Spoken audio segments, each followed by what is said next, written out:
you be able to date someone who is significantly less intelligent than you? Story 1. I have and would again if I wasn't married, because you do learn that not only are there all kinds of intelligence, but that intelligence isn't the only thing that makes a relationship work. I've found it's more important to find someone who complements your weaknesses and for whose weaknesses you complement. You make a stronger overall team that way. The same can be said for intelligence. Someone who is analytical can be complemented by someone with more emotional intelligence, as long as they know it and are willing to work together. Opinion. My thoughts exactly. You can learn something from everyone. Story 2. It's difficult to be with a dumb person, but it is more difficult to be with a dumb person who thinks they're smart, overconfident, or obsessed about being always right. Would never do that again. Opinion. They don't understand that they're dumb because of the Dunning-Kruger effect.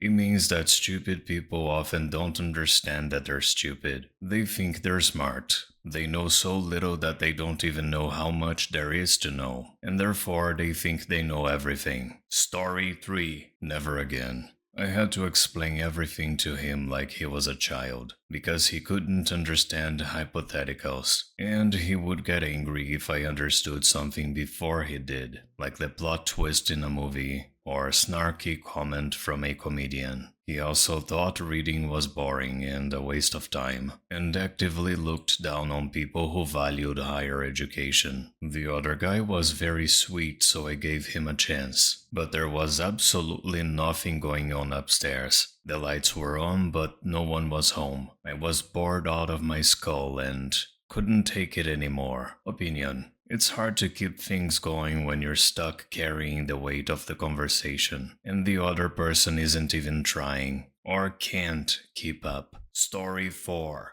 Yes, because he was wonderful in every other area. Responsible, considerate, giving, clean, great cook. Yes, I probably would, but my current boyfriend matches and maybe even surpasses my wits. Actually, he is smarter in some areas and I am smarter in others. Being with someone who matches you intellectually is refreshing and make conversations never go dull. I love talking to this man and I love listening to his stories. Plus, he's all those other things too. So hopefully I never have to consider dating anyone else ever again. Opinion. Nobody's perfect and everyone has something good about them. Story 5. Let me tell you that it sucks being with someone less intelligent. If you want to have any conversation, be prepared to explain everything, usually more than once, and to dumb down your vocabulary. On top of that, you have to make sure they aren't doing anything stupid like adding an Amazon Prime membership and forgetting about it. I'll never be able to date someone that dumb again, regardless of how good looking she is. Opinion. Sounds exhausting. Story 6. Another way of looking at such people is they are happy or content with their lives. Oftentimes some deep thinkers and debaters believe happy people are just too stupid to realize how messed up the world is. Therefore, they consider themselves to be superior. Maybe these so-called stupid people are the ones who enjoy life the most. They're usually not the ones spending years in therapy, depressed, comparing themselves to others, getting upset over things they have no power to change, and worrying about tomorrow instead of enjoying today. They're not insecure and don't overthink everything. It is the smart people who have to learn how to decompress, meditate, and simplify their lives because they are always stressed out or worrying about one thing or another. I believe in a world with over 7 billion people having someone to come home to who you don't have to fight or debate with might be a sort of a peaceful resort or sanctuary. There are lots of other people to have a battle of wits with, if that's something one enjoys. If there is physical attraction, chemistry, similar sense of humor, you enjoy many things such as travel, movies, music or dancing, and countless other things couples do together. In addition to being supportive, that sounds like a good deal. There's no need to fight over hypothetical scenarios. Some people are uncomfortable with happiness. All they know is obstacles and challenges. They say they want peace and serenity, but when they find it, they're bored. Happiness isn't getting what you want, it's wanting what you got. Best wishes. Opinion. This is so well said it's unreal. Story 7. Honestly, it really depends on the type of intelligence. If they're less academically inclined, that's not a deal breaker for me, as long as they can engage in meaningful and stimulating conversations. However, if they lack basic life skills or street smarts and are unwilling to learn or grow, that's a massive red flag. I'm not their parent and I'm not looking to take on the responsibility of teaching someone how to be independent when they're fully capable of figuring it out themselves. It's about having the drive to improve and adapt. And if someone refuses to do that, it signals a lack of maturity and personal responsibility that I just can't overlook. Opinion.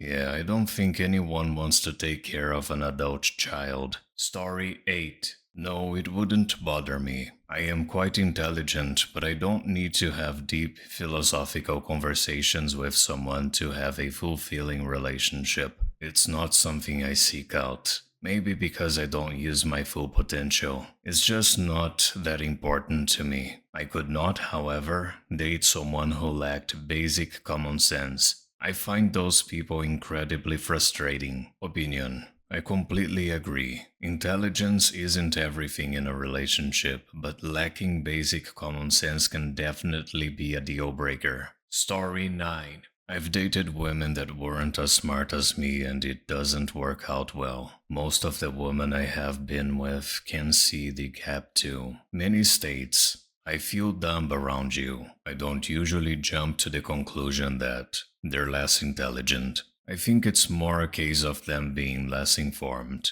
And I don't hold it against them. So long as they're willing and able to learn, I accept and support them in that endeavor. However, there have been times when my partner was levels of magnitude below me. In these instances, I become very put off and want nothing to do with them, regardless of how good they might look. Ironically, having a high degree of education doesn't make one intelligent. I recently started talking to a woman who has a master's, and she couldn't even grasp basic critical thinking. It was mind-boggling. Edit. Being intelligent and making rational decisions has prevented me from getting bedroom fun many times. Opinion. I think people put too much stock in higher education. They need to understand that it doesn't necessarily translate into being truly smart. Story 10. Oh man, let me tell you about this one time I made the mistake of dating someone who was, let's say, a little intellectually challenged. And by that I mean I was having a conversation with a brick wall, except the wall occasionally nodded its head and smiled. So it started when I met this guy at a party. We'll call him Tom. He was cute in a don't think too hard about him kind of way, and we hit it off. He had that charm, that kind that makes you feel like you're the only person in the room. But it didn't take long for me to start picking up on something that felt off. It wasn't immediately obvious, but once we started having actual conversations, it became glaringly clear. This guy's brain wasn't quite working the way I was used to. At first I thought maybe I was just overthinking it. Sometimes people get nervous, right? Or maybe he's just a little more chill when it comes to deep topics. But then, as we spent more time together, it was like my brain and his brain were speaking entirely different languages. I remember one night we were hanging out and somehow the topic of books came up. I asked if he liked reading and he looked at me like I had just asked him if he knew how to speak Mandarin. After a long pause, he said, I've read a few things, like, magazines and stuff. I was like, okay, fair enough. Not everyone is a bookworm. But then I asked if he had ever read anything about history or philosophy, just to see where his interests might lie. He thought for a second, scratched his head, and then replied, "Oh yeah, I mean, history is cool. I've seen a lot of movies like about history, like Gladiator and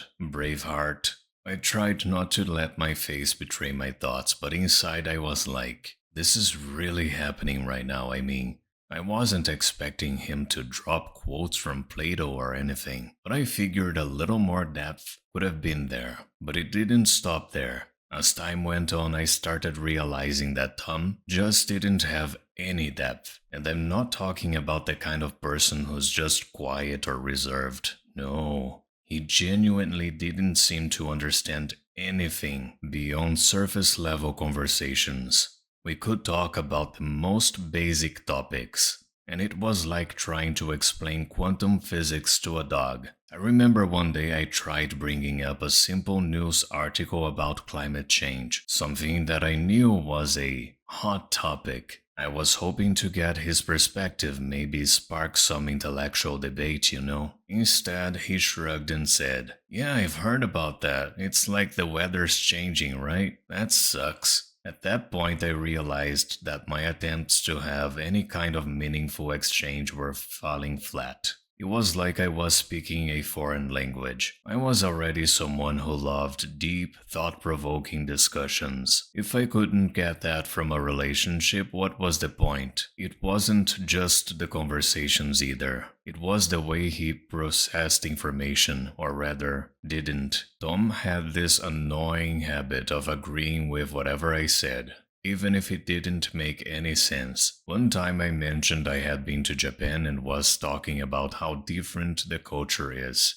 His response? "Yeah, I totally get it. I've been to Disney World, and it's kind of like that." I couldn't even begin to unpack that comparison. It was like every time I tried to dive deeper into a topic, I was met with a flat line. Eventually, I realized I was kind of wasting my time. I mean, I wasn't asking for someone to be a walking encyclopedia, but I needed someone who could engage with me on at least some intellectual level. And it was clear that Tom wasn't that person. It was a little painful, honestly. Not because I wanted to be some intellectual snob, but because I realized I was compromising on something that was really important to me. So we broke it off. And looking back, I definitely learned that having a solid connection with someone intellectually is way more important than I thought it was at the time. You can't just rely on charm and looks to keep things going. At least not for me. So yeah,